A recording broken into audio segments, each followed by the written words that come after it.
আসসালামু আলাইকুম।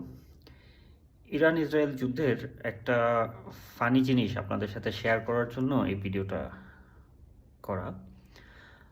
গতকালকে রাত্রে বা সম্ভবত তার আগের দিন ফেসবুক স্ক্রল করতেছিলাম, যুদ্ধের নিউজগুলো দেখতেছিলাম।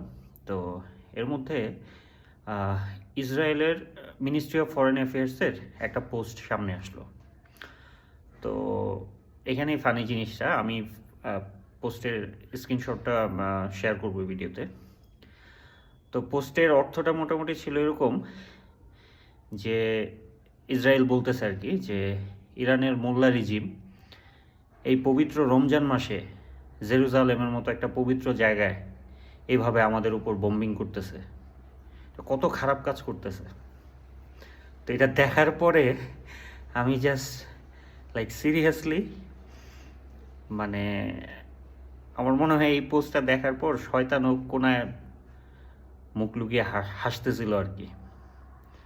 মানে শয়তানও সম্ভবত লজ্জা পাচ্ছিল আর কি। যেই ইসরায়েল দেখা গেছে যে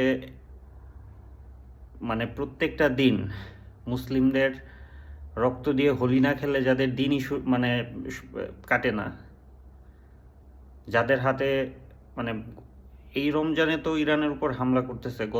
বিগত বছরের রমজানগুলোতে ফিলিস্তিনিতে কি হয়েছে আমরা তো নিজের চোখের সামনে দেখেছি।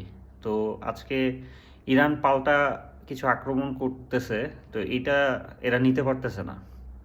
হ্যাঁ, ভিকটিম রোল প্লে করতেছে আর কি। এটা দেখে খুব হাসলাম আর কি।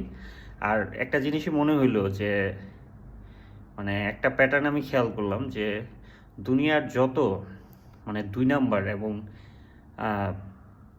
চিটার টাইপের মানুষ থাকে, এরা আসলে খুব খুব নির্লজ্জ বেহায়া হয়। মানে এদের লাজ শরমটা খুব কম থাকে আর কি।